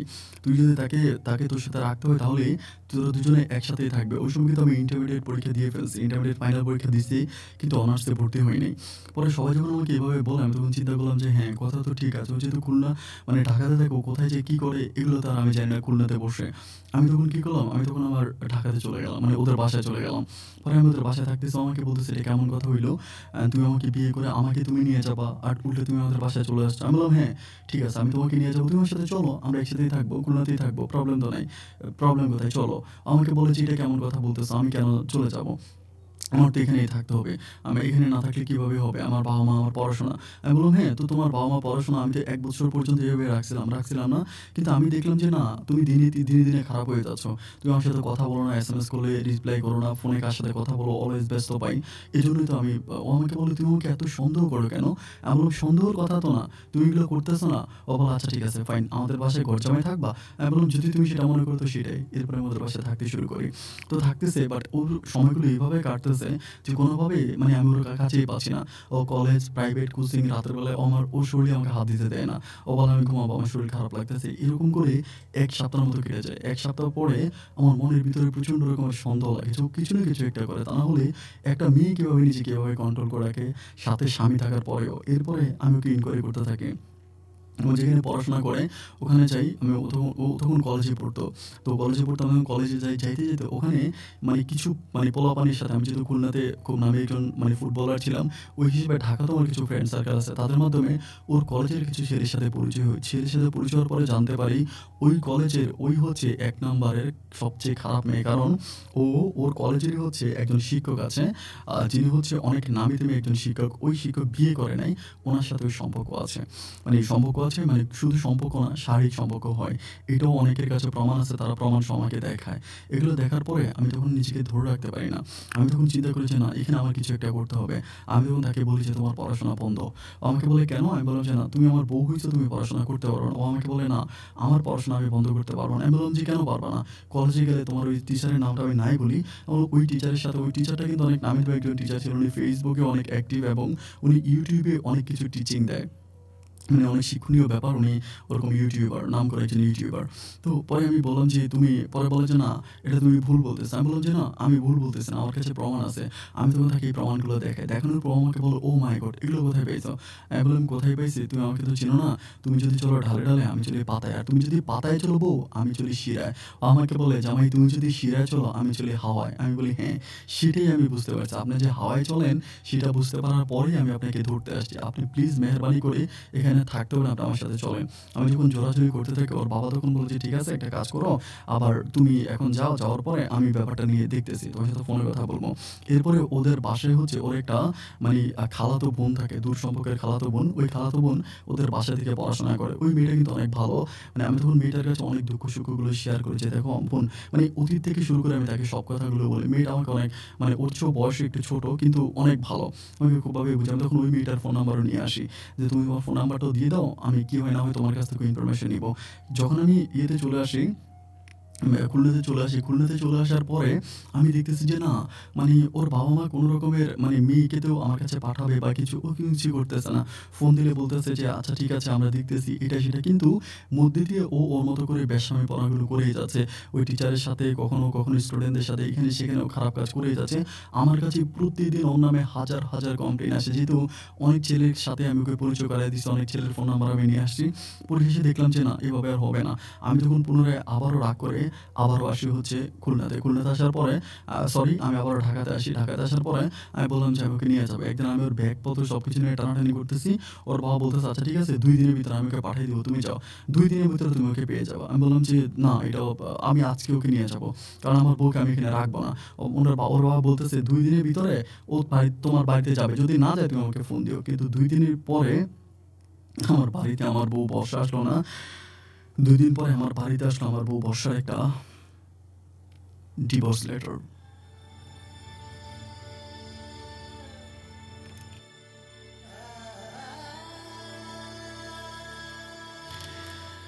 ডিভোর্স লেটারটা হাতে পাওয়ার পরে আমি নিজেকে আর ধরে রাখতে পারলাম না।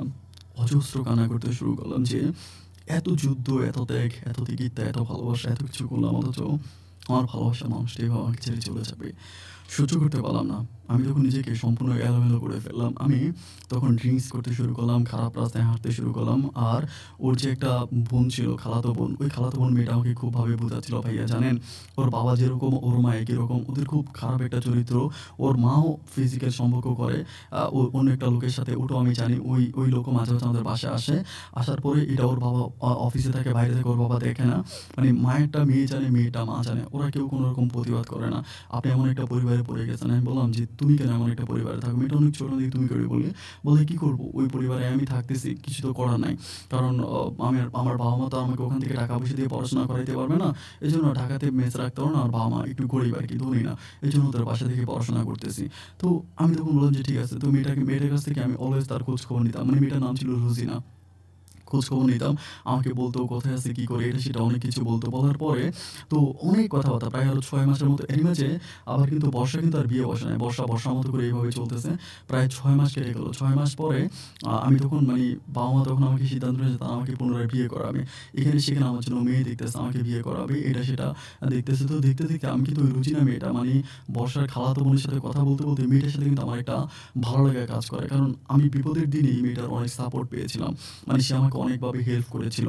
মানে সব দিক থেকে, হয় না যে একদিক থেকে নয়, সমস্ত দিক থেকে আমাকে হেল্প করেছিল। আমাকে শারীরিকভাবে, মানসিকভাবে সব দিক থেকে সাপোর্ট দিয়েছিল।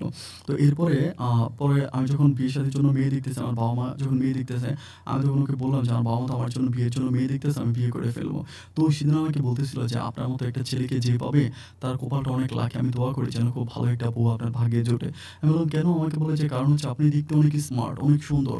মানে এত সুন্দর, এত স্মার্ট একটা ছেলের বউ হওয়া তো ভাগ্যের ব্যাপার, তাই না? আমার খালাতো বোন তো আর বুঝলো না। আমার খালাতো বোনের জায়গায় যদি আমি হইতাম, পৃথিবী উল্টায়ে গেলে আমি কখনো আপনাকে ছাড়তাম না। আমি আপনাকে আমার মনের মণিকোঠায় লুকায়ে রাখতাম। আপনার মতো একটা ছেলে আমার জীবনের স্বপ্ন।" তার সেদিনকার কথাবার্তাগুলো আমার কাছে কেমন জানি একটু ভিন্ন রকম মনে হলো। আমি তখন হঠাৎ করে তাকে বলেই বসলাম। আমি তো তখন মদ খেয়েছিলাম, ড্রাগ অবস্থায় ছিলাম। আমি তখন তাকে বললাম যে, "আচ্ছা একটা কথা বলি রুজিনা তোমাকে?" পরে বলে, "বলেন।" আমি বললাম যে, "তুমি কি আমাকে পছন্দ করো?" এটা বলার পর ও তখন কোনো কথা বলে না, চুপ করে আছে। আমি বললাম, "মিথ্যে বলো না। বলো, তুমি কি আমাকে পছন্দ করো?" ও আমাকে বলে, "অনেক করি। কিন্তু করে কি লাভ?" আমি বললাম, "করে কি লাভ মানে? যদি আমাকে পছন্দই করে থাকো তাহলে চলো না আমরা বিয়ে করে ফেলি।" ও আমাকে বলে, "মানে? আপনি আমাকে বিয়ে করবেন?" আমি বললাম, "১০০ বার করব।" ও আমাকে বলে, "এটা কিন্তু রুজিনা বা বর্ষা বা বর্ষার বাবা-মা কিন্তু জানতে পারলে আমাকে খুন করে ফেলবে।" আমি বলি, "কিচ্ছু দরকার নাই। তুমি তোমার পরিবারে যাও, আমি তোমার পরিবারের কাছে বিয়ের প্রস্তাব পাঠাই। তারপরেই তো আমি সবকিছু করতে পারবো।" মেয়েটার বাড়ি ছিল হচ্ছে যশোরে। ও আমাকে বলে যে, "আচ্ছা ঠিক আছে, তাইলে আপনি আমার আব্বার সাথে কথা বলেন।" ও তখন ওর বাবার ফোন নাম্বারটা দেয়, আমি আমার বাবাকে দিয়ে কথা বলাই দিই।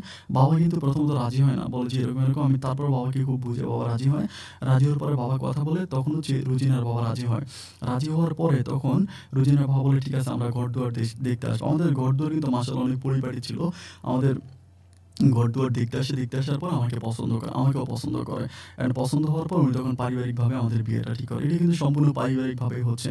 তখন রুজিনের সাথে আমার পারিবারিকভাবে বিয়ে হয়। এই কথাটা বর্ষার বাবা জানতে পারে। তাদেরকে ইনভাইট পর্যন্ত করা হয়। তারা ওই ইনভাইটে আসে না। রুজিনা একটু গরিব ছিল। গরিব ছিল বলতে আমি বলে রাখি, রুজিনার বাবা একটা বেসরকারি মাদ্রাসায় চাকরি করতো টিচার হিসাবে।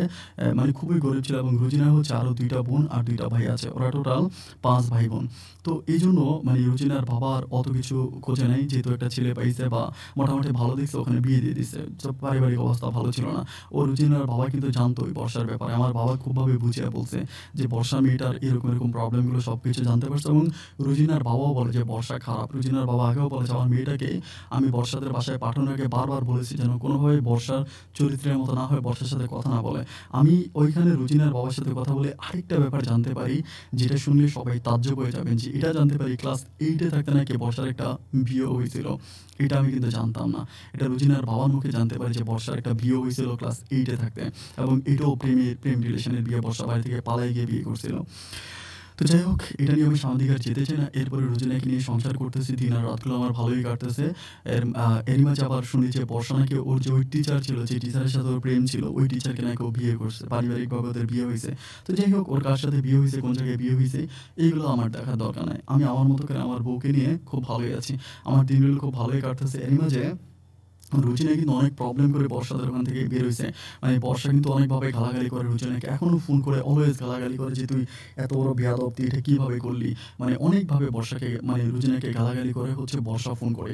তো যাই হোক, আমার রুচিনা বউ ভালো ছিল, ও বর্ষার সাথে কথা বলতো না। এভাবে রুচিনার সাথে আমার সংসারটা আস্তে করে সামনের দিকে যাচ্ছিল। দুজনের মাঝে প্রচুর প্রেম ভালোবাসা। আমার বউটা আমাকে অলওয়েজ টেক কেয়ার করে, এবং আমিও তাকে খুবভাবেই টেক কেয়ার করি। আমাদের মাঝে কোনো ঝগড়াঝাটি নাই। সময় তো ভালোই কাটতেছে। কাটতে একটা পর্যায়ে আমার বাবা সিদ্ধান্ত নিল যে বাবা আমাকে বিদেশ পাঠিয়ে দেবে। কারণ দেশে তো আমি তেমন কিছুই করতে পারতেছি না। রুজিনাও আছে, আমার আরও ৩ টা বোন আছে। সবকিছু মিলে আসলে এলাকাতে থাকাটা আমার জন্য অনেক ডিফিকাল্ট হয়ে পড়ল। বাবা ওই সময় সিদ্ধান্ত নিল যে বাবা আমাকে বিদেশ পাঠিয়ে দিবে। কিন্তু বিদেশ পাঠানোর জন্য তো অনেক টাকা পয়সার দরকার। ওখানে কিন্তু আমার বাবার কাছে তেমন কোনো টাকা পয়সাও ছিল না। এরপরে রুজিনার বাবা অনেকগুলো টাকা হেল্প করে। হেল্প করে বা প্রায় বেশিরভাগ টাকা পয়সা রুজিনার বাবা দেয়। রুজিনার বাবার কাছ থেকে টাকা নেই, এবং আমি আমার বাবা-মায়ের কাছ থেকে যতটুকু পারি নিই। নেওয়ার পরে আমি তখন হচ্ছে মানে আমার কাছে অত বেশি টাকা নেই যে আমি ইউরোপের কোনো দেশে যাবো। আমি তখন কুয়েতের একটা ভিসার জন্য ট্রাই করি। কুয়েত যাবো। তো কুয়েতের একটা ভিসা আমি পাই, এবং এটা একটা রেস্টুরেন্টের ভিসা। আমি রেস্টুরেন্টের ভিসাটা পাওয়ার পরে আলহামদুলিল্লাহ ভিসাটা অনেক ভালো ছিল। সবকিছুই ঠিকঠাক। আমি তখন মানে করতে যাবো। সরি, ভিসা হাতে পাওয়ার আগের ঘটনা, আমি মেডিকেল করতে যাবো। মেডিকেলে যাবো। তো মেডিকেলে যাওয়ার পরে মেডিকেলে মানে যখন যাবো তখনই সবচেয়ে বড় প্রবলেমটা দেখা যায়। আমি যখন ঢাকার একটা ক্লিনিক আমি মেডিকেল করি, ওই মেডিকেলের ভিতরে ধরা পড়েছে আমি নাকি এইচ এর রোগী। মানে আমার ভিতরে নাকি এইচ আছে। তো এইচ রোগ আছে। আমি সাথে হচ্ছে আমার এলাকারই একটা ছেলেকে নিয়ে যাই। মানে আমার একটা এলাকার ছোট ভাই, ওরে নিয়ে যাই। যাওয়ার পর বলে যে আমার এইচ আছে। যখন এইচ এর কথা বলে, আমি তখন বললাম যে, ওমা এটা কেমন কথা? আমার ভিতরে তো এইচ থাকার কোনো কথাই নাই। কারণ আমি তো এই ধরনের কোনো কাজেই কখনো জড়িত হই নাই। কারণ ডাক্তার আমাকে বলে যে আপনার এইচ, আপনি বিদেশে যেতে পারবেন না। ওরকম করে আমাকে বলে। আমি তখন প্রচণ্ড রকমের বিপাকে পড়ে বাড়িতে চলে আসি। বাড়িতে আসার পরে আমি কিছুই বুঝি না। আমার সাথে যেই ছেলেটা আসে, ও আবার একটু মুখ পাতলা ছিল। মানে একটু মুখ পাতলা। ও তখন আমাদের এলাকায় হেঁটে সবার কাছে বলে দিছে যে এরকম নাহিদ ভাইয়ের এইচ রোগ। মানে ওই সময় কিন্তু আমাদের গ্রামে এইচ, মানে আপনারা যারা গ্রামের মানুষ তারা জানেন এইচআইভি, এইচ এই কথাটা শুনলে মানুষ লাফ দেয়। মানে সবাই চিন্তা করে যে এটা দুনিয়াতে সবচেয়ে খারাপ একটা রোগ। ওরা তখন বলে যে আমার এইচআইভি, এইচ হইছে, তার মানে আমি খারাপ। আমি বিভিন্ন মেয়েদের সাথে শারীরিক সম্পর্ক করেছি, এইজন্য হইছে। এটা হওয়ার পরে মানে আমার যে ৩ টা বোন ছিল, ছোট বোন, মানে এমন বদনাম হয়েছে যে আমার বোনগুলোর বিয়ে-শাদী দেওয়া বন্ধ হয়ে গেছে।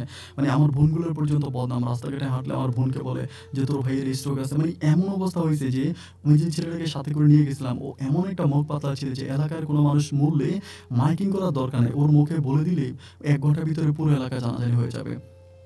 এরকম করে সবার মুখে ছড়াই গেল যে আমার এই স্ট্রোক হয়েছে। এটা জানার পরে এটা রুচিনার বাবা-মা জানতে পারছে, এবং বর্ষার বাবা-মা জেনে তো আলহামদুলিল্লাহ তারা মহা খুশি। তবে তাদের খুশিও খুব বেশি দিন টিকে নাই। আমি এইচআইভি এইচ রোগ হয়েছে এটা জানার পরে তখন মানে বর্ষার যে বিয়ে হয়েছে, বর্ষার স্বামী তখন বর্ষাকে বলতেছিল, বর্ষার স্বামীও ব্যাপারটা জানতে পারছে। যেকোনোভাবে উনিও জানতে পারছে যে বর্ষার আগের স্বামীর এইচ হয়েছে, জানতে পারছে। হওয়ার পরে উনি বর্ষাকে টেস্ট করায় যে বর্ষার আবার এটা হলো কিনা।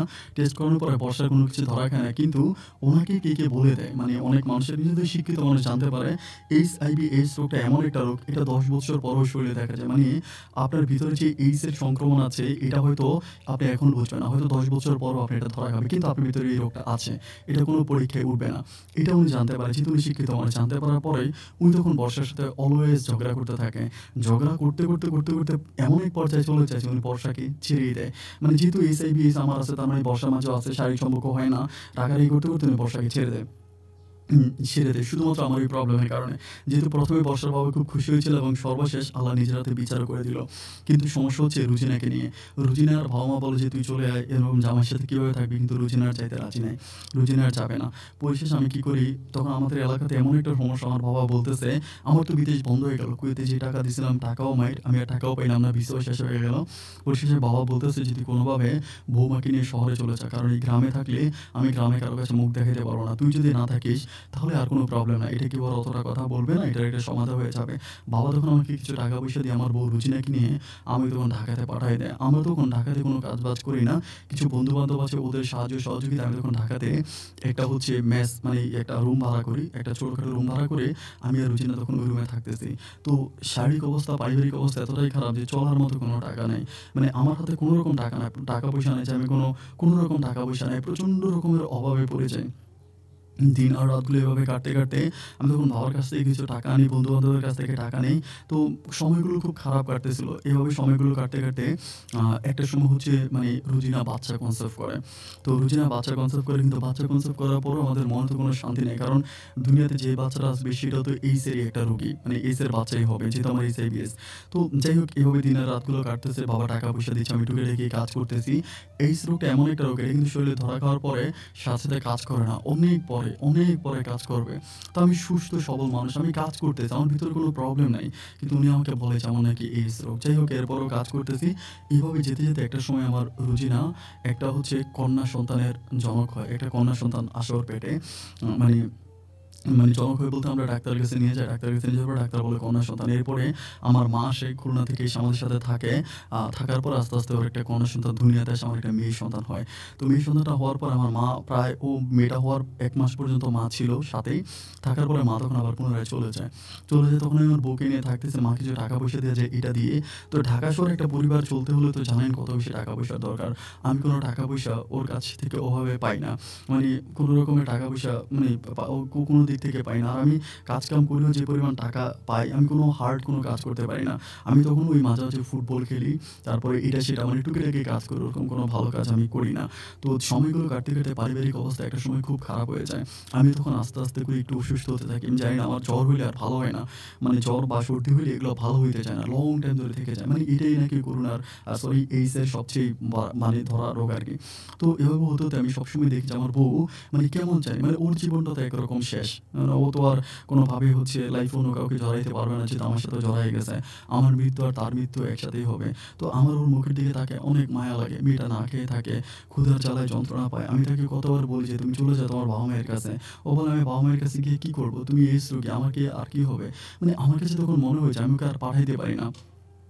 মানে তখন নিজের জীবনটাকে সম্পূর্ণ রকমের অসহ্যতা মনে হয়। আমার মেয়েটা তখন আস্তে দুধ খাওয়াটা একটু করে ছেড়ে দিচ্ছে আরকি। এটা অনেক পরের ঘটনা।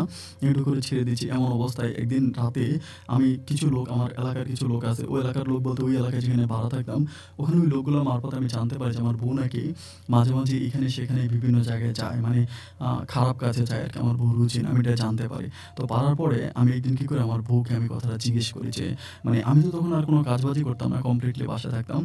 থাকার পরে তখন আমি ওকে বলি যে, "তুমি আসলে এটা সেটা বা কোনো করো কিনা বা এগুলো-টেগুলো করো।" ও তখন মনে প্রচণ্ড রকমের কষ্ট পায়।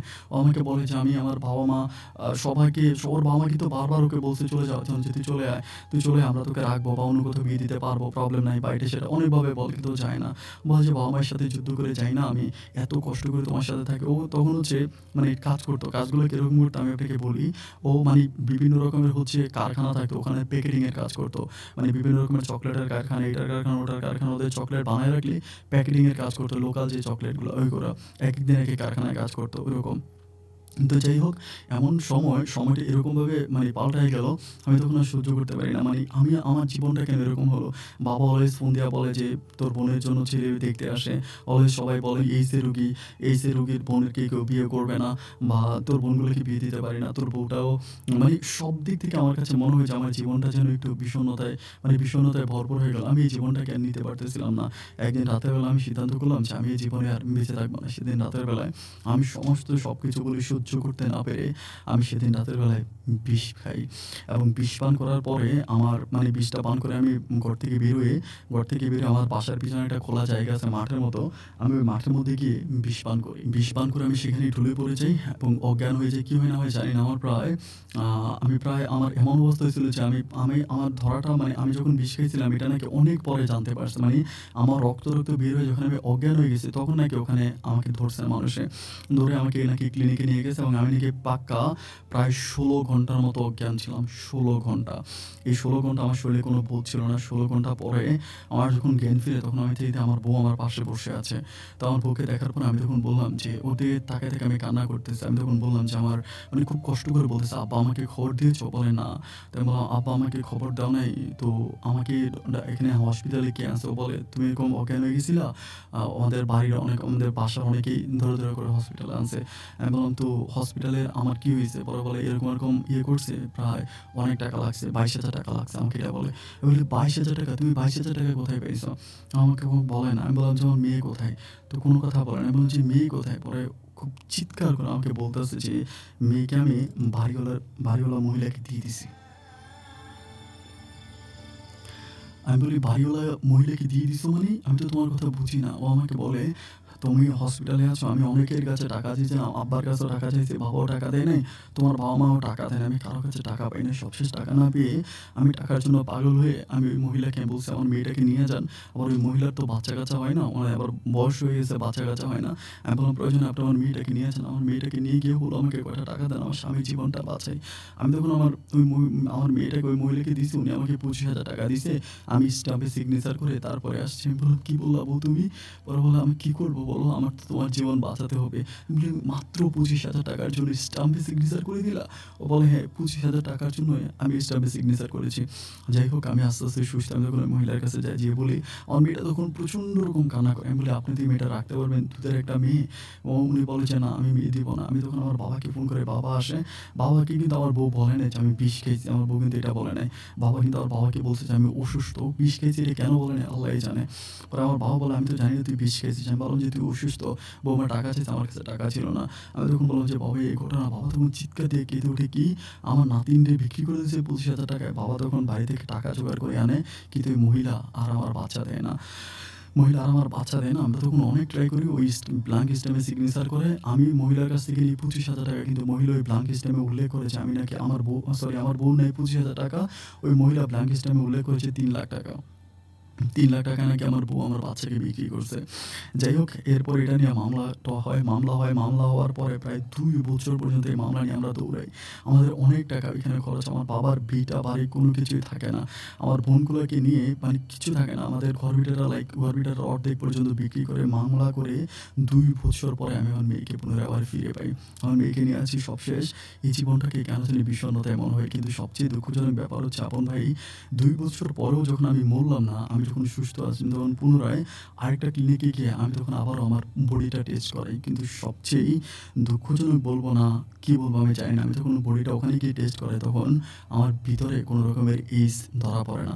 আমি তখন ৩-৪ টা হসপিটালে আমাকে টেস্ট করাই। কোনো হসপিটালে আমি এইডসে ধরা পড়িনি। আমি নাকি সম্পূর্ণ সুস্থ। তাহলে আমি জানি না আজ থেকে ২.৫ বছর আগে ওই হসপিটাল কিভাবে আমাকে এইচআইভি/এইডস এর রোগী বলল। এটা জানার পরে আমি আমার বোনগুলোকে নিয়ে শহরে চলে আসি। আসার পরে ওখানে আমি আমার বাবার পরিচিত একটা লোকের মাধ্যমে একটা চাকরি পাই। বেসরকারি একটা চাকরি করে আমি আমার বোনদেরকে নিয়ে, আমার বাবা-মা, আমার বউ আর সন্তান নিয়ে ঢাকা শহরে আছি। আলহামদুলিল্লাহ এখন ভালো আছি। আমার সন্তান এখন বড় হইছে। সবকিছু মোটামুটি ঠিকঠাক চলতেছে। আর কোনো প্রবলেম নাই। আর আমার বর্ষার সাথে আর কোনো কথা হয় না। আমি জানি না বর্ষা কোথায় আছে, কার সাথে বিয়ে হইছে না কি হইছে। আমার বউ রুজিনা ভালো আছে, আমার সন্তানটা ভালো আছে। আমি আমার পরিবার নিয়ে এখন মোটামুটি সুস্থ আছি। আমার ২ টা বোনের বিয়ে হইছে এবং সবশেষ ছোট বোনটা আছে, ওকে বিয়ের জন্য দেখতেছে।